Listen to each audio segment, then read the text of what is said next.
Hello, and welcome to A House Built on Sand with Jabril Khalif Al Sadat and Mark Hunter Brooks.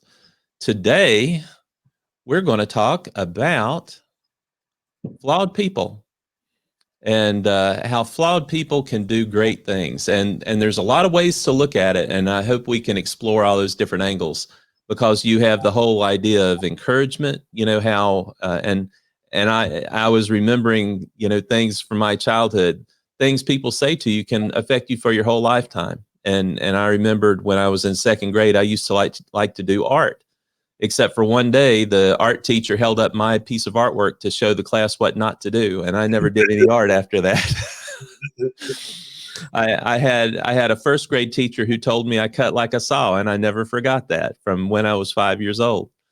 So things people say can affect people for the rest of their lives. So, and it's both good things as well as bad things. So one of the things we could say about flawed people can do great things. Everyone's flawed because everyone's learning, everyone's striving to be better and improving themselves. You've got to give people the room and the grace to be able to do that. But your words, your encouragement will be so helpful to people, especially when they don't feel like they can achieve and that they aren't really worthy of being able to achieve. Your encouragement can help make that change. And as well as, the things you do on the opposite side can affect them as well. And Jabril and I were having a great conversation before the podcast started. We were talking about, people of all different cultures and races. And he called me on the carpet a couple weeks ago because I was talking about, in the 1800s, this great expansion in America. And I said, we had a great time in the 1800s. And he said, yeah, but whose expense? And it was at the expense of the Native Americans, the bison, and all the animals that were out west. So life is more of an ebb and flow. It's a give and take. And wherever you have an expansion in one place, you have a contraction in another. And we all need to be aware of that. But and another thing is, again, Jabril said this: just get out of my way. Get out of people's way. Set up the space for them to be able to achieve and grow and develop, and then let them do it and let them achieve. And instead of trying to do it for them. And you see some parents who want to do the best for their children, but they won't let their children go out there and fail or try and learn. And their children end up, they may not be able to achieve the things that they might have achieved otherwise because they've got to learn, fail, and get the resolve and the determination to be better and to do great things. But so there's a lot to talk about with flawed people. Think of yourself. Think of your parents. Think of people in your community. Think of people in history. Or even, some of the biblical characters too, who were flawed. And that's one of the reasons why they were in the scriptures, to tell people everyone's flawed. Nobody's perfect. And we all need to give people the grace and the encouragement so that they can improve. What do you think, Jabril? Bismillah ar-Rahman ar-Rahim. Alhamdulillah ala khayr Rabbil Alameen. Exactly. That's what I was thinking about a few minutes ago when we was talking about words and stuff like that. When my mother told me years ago, the sharpness of a tongue has more sting than that of a whip, which is true. What people say to you stays with you for the rest of your life. If somebody hits you, sooner or later, that sting of that hit, you can get over it. If your lips swell up, it's going to go down and you'll be all right again. But if somebody says something to you, if somebody you care about or just tell you that you're dumb, you're stupid, you're ugly, or whatever like that, that stays with you. And that never goes away. So we should be careful and mindful of how we use our tongues, because the tongue is a deadly weapon and it can scar a person for life. But when we get back to this thing about a flawed person, and I'm going to use a couple of presidents that I respect and think about. The first one is Abraham Lincoln. Abraham Lincoln doing the Lincoln Douglas debate, and they had a discussion about slavery and about blacks and whites in America. And Lincoln, and I'm going to paraphrase, and you want to look up the quote, you can. And Lincoln said, that, I believe that, when it comes to the black man and the white man, there should be a superior race and an inferior race. And he said, and out of those two, the blacks should be the inferior race. He was flawed. And when Lincoln became president, he brought in a group of black abolitionists and preachers, and he told them that, maybe we could find somewhere. This is before he wrote the Emancipation Proclamation, and he was looking for a way out of this dilemma, especially the slavery dilemma. So he brought these guys, and then he said, and I'm quoting, I'm paraphrasing again. He said, what if your people would go back to Africa? We can find somewhere to go. Eventually, a lot of them went to Liberia, but not a lot of them, but some went to Liberia. But he said, find somewhere for them to go, right? He said, because on this land, he said, the whites will never accept your people. He said, the whites hate your people, But this, too, is the man who ended slavery, at least legalized slavery in America. He was flawed, but he was a man of his time. You cannot, dislike Lincoln or take away anything from Lincoln because he thought a certain way. Yes, we can look at him now in the 21st century and say he was flawed, but also he was a brilliant man. He was a great man. He made America, George Washington might have founded America, but it was Abraham Lincoln that made America. A flawed man. Also, we look at Franklin Delano Roosevelt. Franklin Delano Roosevelt was just some rich, smart, aleck kid who just wanted to be president and wanted to move up, and he really didn't care about people. Then what happened to Roosevelt? Roosevelt got polio. When he got polio, they sent him down to this spa treatment in Georgia. And he had a chance to look at other people, poor people, almost like what the Buddha did. He seen suffering. He had to let himself be taken care of by people. And that made him more empathetic towards regular human beings. And also, he became an invalid.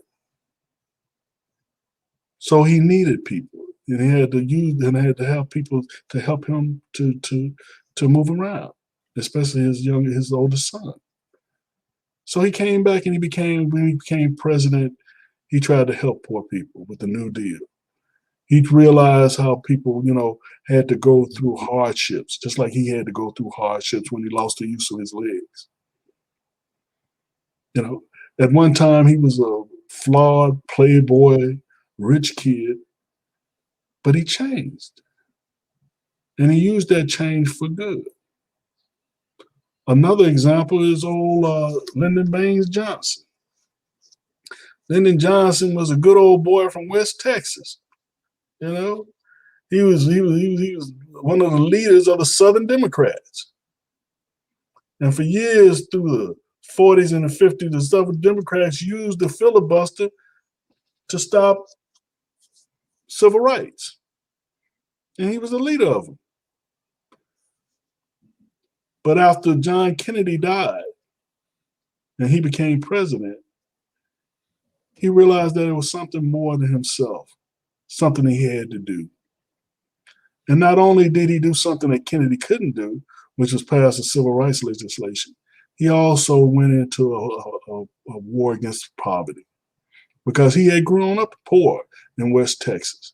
He had seen not only poor blacks, but poor whites also. And he wanted to help everybody. He started the food stamps program. He started Medicaid. He started the Great Society, which a lot of people don't like, but they use it. Just like a lot of people don't like the New Deal, but they use it. The same people who rail against those programs are the ones who are using them more than anybody else. But this is what flawed human beings can do. Martin Luther King was an adulterer. Right? This is nothing new now. He messed around on his wife. But he led a moral crusade, which sounds like an oxymoron, against injustice in America. Gandhi used to sleep naked with his 2 young nieces. He didn't have sex with them, at least that's what he said. But he freed India from the yoke of Great Britain. All this is saying is that we all have flaws. You know, there's only one perfection that most people of religious faith believe, is that's only, if you're a theist, is that's only the creator, whatever you want to call it. You know, I call it Allah, whatever you want to call it. That's the only perfection. We're all flawed. We all come imperfect. But we can get past that and do great things for our fellow human beings. Yeah. And we can go back to some of the things we've said in prior podcasts. Is it's very, very, very important for you to know who you are and know what you believe, know what you stand for. And a lot of times, especially when you're young, you don't know that. And you only develop that understanding over time. And that's when you clarify who you are and what you believe, what your history gives you empathy to do for others, that you can start doing great things. And I think we need to give people space to do that, but we also need to encourage people to do that as well. And think about what's going on in today's society with all the expletives that's being hurled at people, and all the accusations and all the names that and labels that people are being given. How does that help encourage them to do great things? They may be flawed, they may deserve what they get, but how does that encourage them to go and do great things afterwards? And if you say something about somebody, in one place, you may see them again at the grocery store or in the community. And how does that help build the community? We can, and it comes back to this thing that Ram Dass said in the 1970s, is you've got to love the person you're protesting against more than you love what you're protesting, because you've got to live with that person afterwards. And we've got to be in relationship with each other, and we've got to give each other the space to change. And if we don't, and if we just try and force something down on them, we're just going to harden their heart and make it harder for them to change. But if change comes from their heart, it can be a lasting change for us. But for people to do great things, they have to want to do what they believe in and what they stand for, and not go out and look for power and influence and to get recognition for doing great things, but just do the things that you stand for and that you believe in. Read for kids in elementary school, volunteer for people in the soup kitchen, help the homeless, help people in crisis, and help them to get a better life. Do things that, and I'm not advocating that. Do what you believe is the right thing to do, what your history, what your lineage, gives you the empathy toward doing, but do it. And in the process, over time, you can do great things because it's coming from your heart. It's your passion. It's that emotion that's inside of you that's driving you to do these things. But in the process, you're going to fail. You're going to skin your knee. You're going to fall down, and things aren't going to be perfect. But other people need to provide the encouragement and the support and the empathy to allow you to get up and create the space so that you can try again, because one day you will get it right, and you will be successful, and you will be a benefit and make a change in your community or in the larger environment. One other thing that I would say is it's one thing to change individually, but it's another thing to change as a community. And we've got to think about community change as well as individual change, and to provide the encouragement and the support and the space to allow the community to change as well. Because there's things that people can do in groups that you can't do on your own. You may think that you have a lot of energy and influence and power to do things by yourself, but think of what you can do when you have 10 people or 100 people or 1,000 people who are all thinking the same way, who all have that same empathy, who all have that same desire to encourage each other to do great things, that you can do wonderful things for your community. And we need to think of the greater good and think of how we can do great things as a large body. We may have to sacrifice individually, but we can do great things for a large body. And it all comes back to saying, yeah, we're all flawed people. We all do bad things as well as good things. But when we can get together with a good idea and passion and enthusiasm to do it, and empathy and support for each other, I think we can accomplish great things. See, the thing about when we talk about being flawed, and when we talk about somebody like Lincoln and talk somebody like Roosevelt and about about the LBJ and even Martin Luther King on Gandhi is that we talk about the one thing that human beings hate to do, but it's always being done, is change. The philosophical problem of change is called impermanence. And that's the thing about it is, even, in the West, we don't like to think of it, but we are impermanent beings. We go from birth to death. That's it.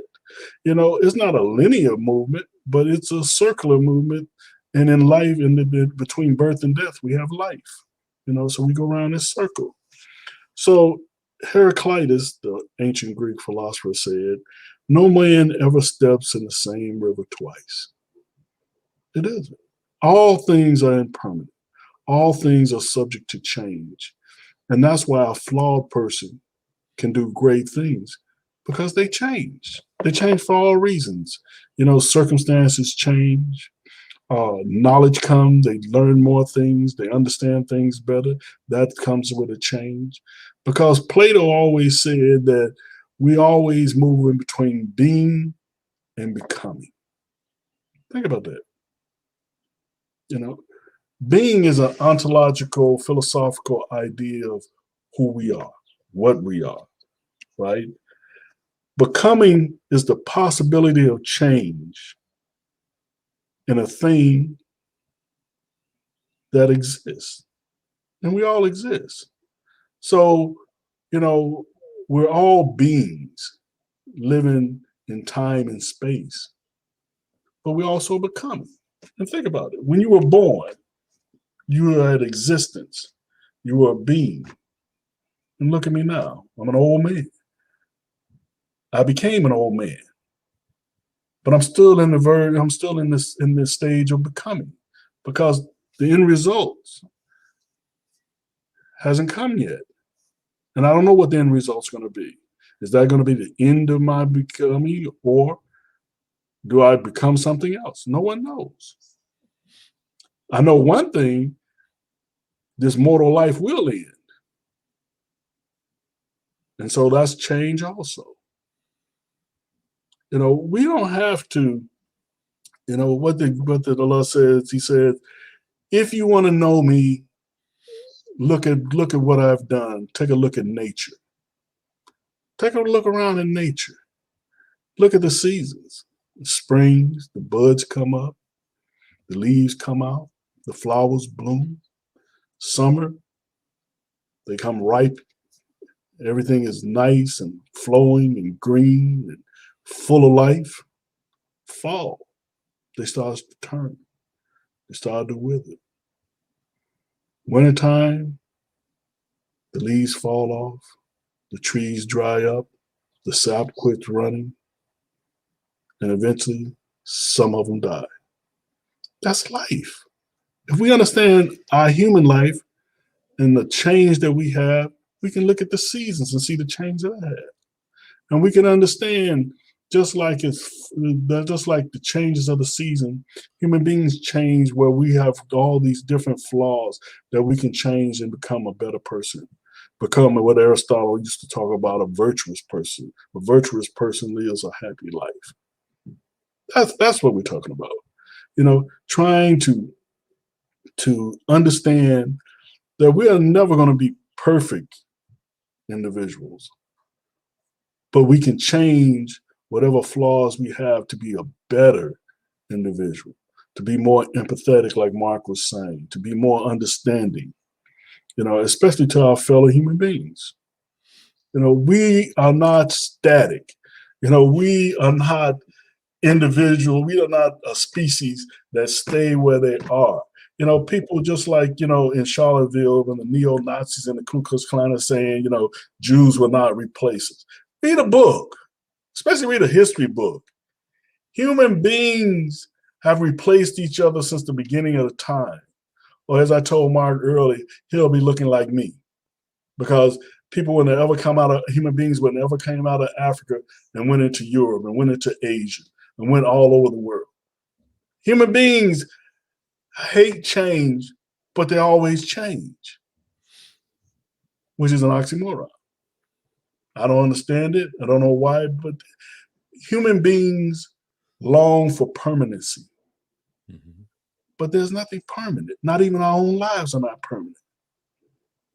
That's why death hits us so hard. When our children dies, when our parents dies, when our relatives die. If you look at it logically, you say, okay, grandma is not going to be here forever because she's 90 years old already, so she's not going to be here forever. But then when she dies, we still boo-hoo because, grandma's gone.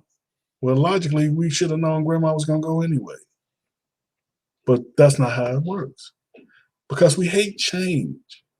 We hate that hole. We hate that as Joe Biden said, that chair at the table where the person's not there anymore. We hate that. But the thing about it is how do you get through this life? How do you change your flaw? I mean, how do you get over your flaws? Is because you accept change. Mm-hmm. You understand it's part of your life. Even as I'm sitting here, the cells in my body are changing. Everything in my body as I sit here is changing. There's no permanency to it. Even when I die and the last divine breath goes out of my body is going to decompose and it's going to change without me even being here consciously. Mm-hmm. That's what we have to understand.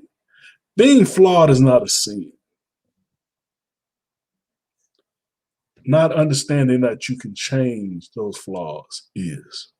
Yeah, that's a good point. And when we talk about great things, realize too that some of the great things you may want to accomplish, or that you as a member of a community may want to accomplish, may not happen in your lifetime.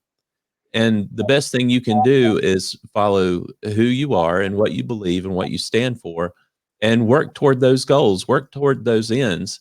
And you may not see the change in your lifetime or your children's lifetime or your grandchildren's lifetime, but if you do it with the idea that change will happen, that you are creating a change, you're setting the groundwork for change to happen in the future, you can be a part of those great things. And it all comes back to encouragement, as well as a member of the community, as well as a member of a family, and yourself. Encourage others, be of benefit to other people, uh, wish for the best for other people, and you can set up the environment and create the space so that people can do great things, not only yourself and your family, but your community as well. And keep in mind that those things may not happen in your lifetime. You may have a desire to see them before you die, but if you do things that you believe in, you can do those things with the confidence that those changes can happen at some point in the future. Yeah. And like I said before, always remember that you're in a state from being to becoming, right? And becoming is a movement, it's evolutionary, it's the process of the state of change of coming about in time and space, period. And we're going to always do that, you know? People always, they always dream about, I want to do this in the future, I want to do that in the future, I want to do this. Whatever you're going to do, right, it takes change. You can't stay. Even if you wanted to stay the same, you can't. You don't stay, one time, I was a, 100-something pound little boy. No matter how much if I enjoyed my childhood, I wasn't going to stay. It wasn't going to happen. Even when you go to school, you might love this teacher that you have in third grade, but guess what? You're going to move to fourth grade. Even if you fail and they put you back, they're not going to put you in the same third grade class. They're going to put you in another one because they figure that teacher will make you move forward faster. So everything changes. Mm-hmm. It's constantly changing. I used to tell my wife, we've been married all these years now. I used to tell her every 5 years she changed from 20 to 25, from 25 to 30, 30 to 35, 40. Every 5 years she changed. I understand why so many divorces, because these guys marry these women and they think they're going to stay the way they are when they marry them. But it don't. See, the thing about me is I never wanted to be married. So I had, I was like, I'm kind of blank and I'm just going to go along for the ride. And, I married, a girl 19 years old, come, 20, she started changing. I'm like, okay. Then 25, she changed on me again. And I'm like, whoa, what is Yeah. all this? And then 30, she changed again. I'm like, man, how many changes are we going to go through? 35, she changed again. She kept changing every 5 years, you know? And now I'm just like, okay, when she gets 65, she's going to change. So I'm just going to have to get used to it, because in the end, God willing, if we stood here at 70, she's going to be a whole different kind of person then too.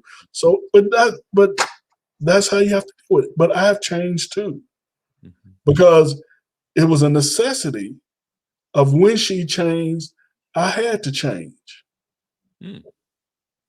because that's the only way we could have lived together. Because if she would have changed on me and I still wanted her to be the person that I thought she wasn't there anymore. It's just like if you have 2 lines and one line go up here and you still down there, all you're doing is pulling against each other. Either you're going to go back up because she's not going to come back down. So you're going to have to go up.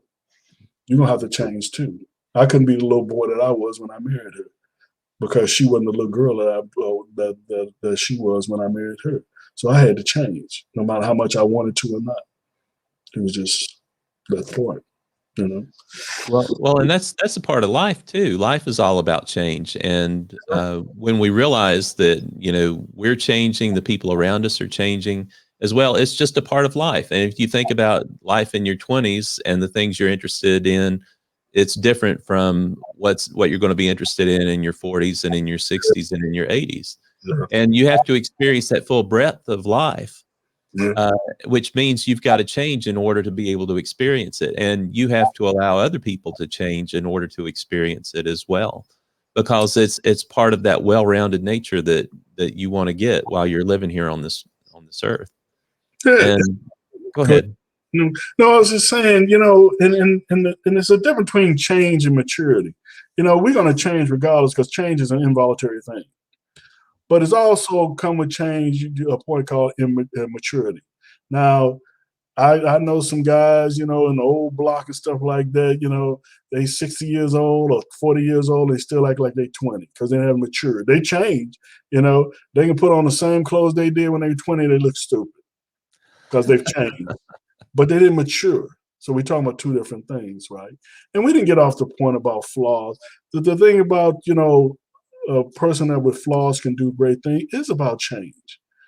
It's about how you can go through changes, even though you have these flaws, especially in your younger years, or even sometime in your older years. Andrew Carnegie, or John D. Rockefeller, they were ruthless businessmen who made a lot of money. But they decided, as they got older, they didn't want that to be their legacy. So they changed. And they did a lot of philanthropical organizations and stuff like that, and gave money to a lot of people and helped a lot of people out that was poorer than them, because they realized that they had a flaw, that flaw of driving and getting wealth and making wealth. That wasn't what life was truly about. So they decided to be a philanthropist. And that was change. Having, that question is, can a person with flaws do great things? Is yes. But it all comes about through change. We realize, and it can be the opposite way too. I'm just going to give Stalin and Hitler as 2 examples where you can be a flawed person, but you can take that flaw, that imperfectness that's in you, and you can take it to a higher level through change and become a truly despicable person. I can put in Mao also. Mao Zedong. So, you want change and you want to recognize your flaws. But I believe when people like Hitler and Mao and Stalin, they never recognized their flaws. They always thought there was a positive aspect of them, where they got over on people, hurt people, did whatever they did, got what they wanted, instead of realizing that sometimes a flaw can be a negative, and that maybe we shouldn't try to feed that beast. And that's what happened. So I'm going to let you go. There you go. And thank you all for joining us today. And I hope you'll join us next time when we're going to talk about freedom. And everybody talks about freedom, but what is it exactly? So I hope you'll join us for this next episode of A House Built on Sand. And in the meantime, y'all take care. Peace.